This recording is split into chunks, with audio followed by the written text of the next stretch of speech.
There's some really interesting numbers to look at in the Winston Salem and Greensboro real estate market, some numbers that are going against what we're seeing nationally in our little corner of the world here. And we're going to talk about those just in a minute. But first, what do you get when you have about 8,000 agents and about 1,500 to 2,200 sales per month? Or when you have an extreme lack of inventory and pressure on builders to build houses quicker than maybe they have before? Or of those 8,000 agents, the bulk of those have come into this business in the last 2 or 3 years and they just have an overall lack of experience? You have pressure. You have pressure to get deals done, to get deals closed, and that pressure cannot always work in the favor of the consumer. You know, with the spring market heating up, as we move out of winter and into the spring market, we're starting to see a lot more activity, and some of the things I've seen in the last couple weeks have just been, frankly, kind of shocking. The reality is real estate's a difficult business. It's commission only. Agents only get paid when they make a sale. They could work with someone for months, and if that deal closes, they'll make some money. If it doesn't, they're just not made any money for all that work they did. Is one of the reasons why so many people fail in this business, and they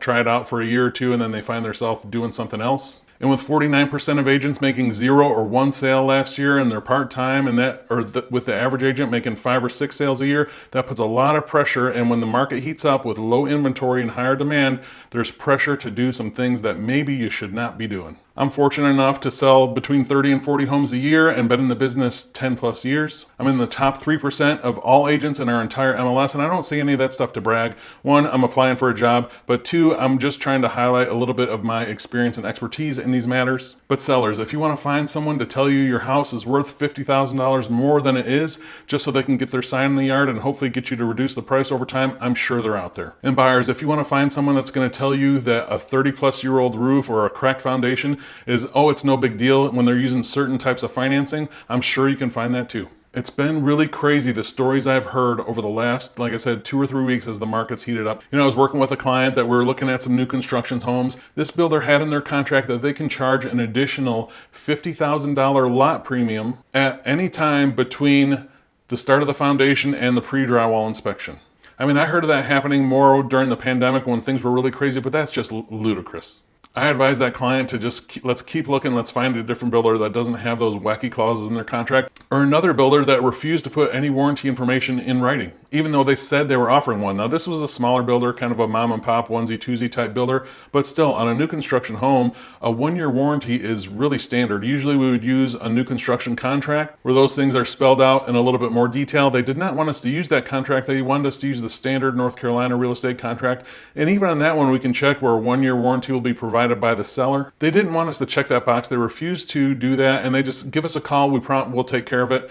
I don't understand why they would not want to put that in writing, but a huge red flag. And I'm competitive, and sometimes a client decides not to work with me and go with a different agent. That's fine. I understand that stuff happens. But when I go look that agent up and I see that they literally have had 3 sales in the last 12 months, they've been in the business about 2.5 years, I know that client is not going to get the expertise and the results that they really should have. Maybe they'll do an adequate job. Maybe everything will work out fine.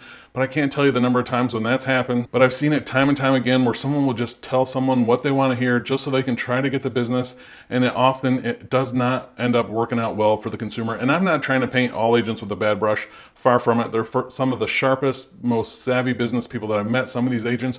But when you're in a market like this with agents that are under pressure to make a living or to get a deal done, or maybe just because they don't know what they don't know because they haven't been doing it that long, or builders that are pressured to get inventory up because there's higher demand, it's just been a wild start to the spring market. The moral of the story is who you work with really matters. I hope it's me. My contact information is below. You can also see a link to my Google reviews. I really don't think there are too many people that could do a better job at helping you buy or sell real estate than I can. Okay, on to the market update. We're going to take a look at the overall numbers first, and then we're going to go into the supply and demand numbers.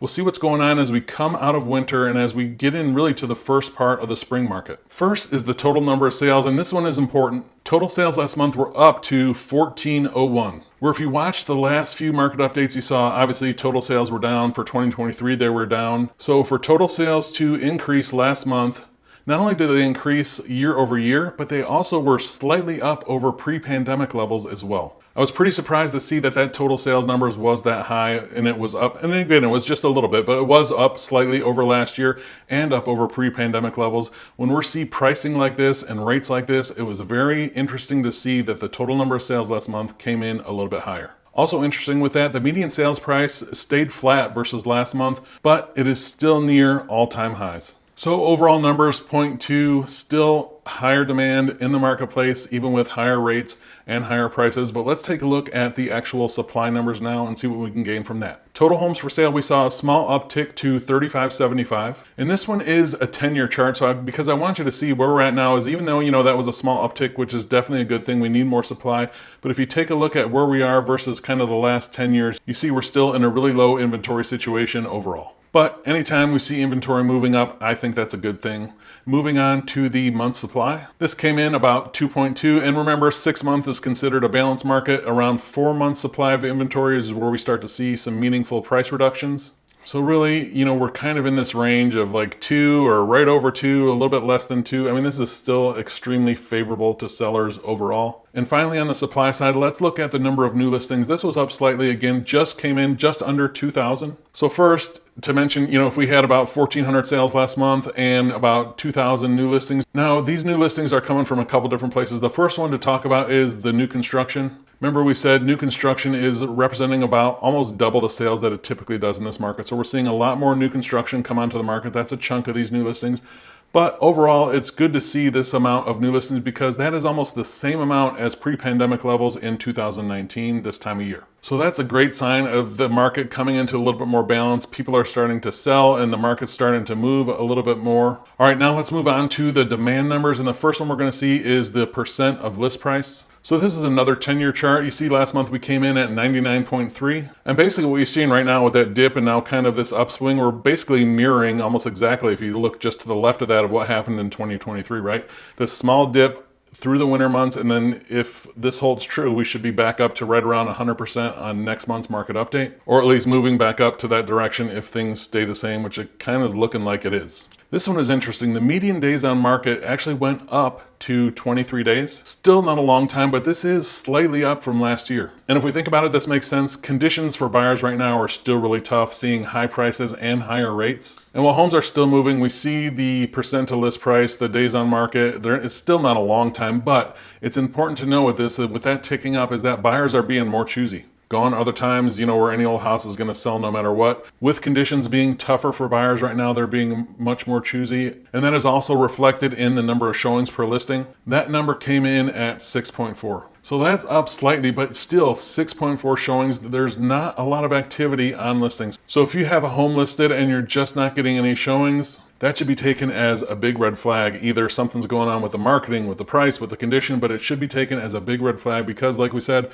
buyers right now, they're just being more choosy because they have to be. So that should put a little bit more pressure on sellers to have their home in more move-in ready condition, to increase curb appeal, or basically just to make sure that it's priced correctly for the market, because if it looks out of whack, people are just not going to come and take a look at your house. With so much anticipation of the Fed cutting rates, and then when that did not happen through the winter, when they kind of took that pause, it did take some steam out of the market. But as we just saw, things are still moving. Prices are not coming down. They're kind of stable right now. And I think just the sheer seasonality of going into the spring market this month is naturally going to bring more buyers into the market. It generally brings more sellers into the market as well. Jerome Powell continues to state what his mandate was not to make housing more affordable. It's to bring inflation down to 2% or lower and to maximize employment while doing so. So the Fed is really hedging their bets on when these rate cuts will come. A lot of people are saying now, probably not until later this summer or early fall. Just in time for politicians to talk about around election time. Go figure. If you need help navigating in the real estate market in Winston-Salem, Greensboro, High Point, I'd love to be a resource for you. You can reach out to me directly at jeff@govalentino.com. Thanks.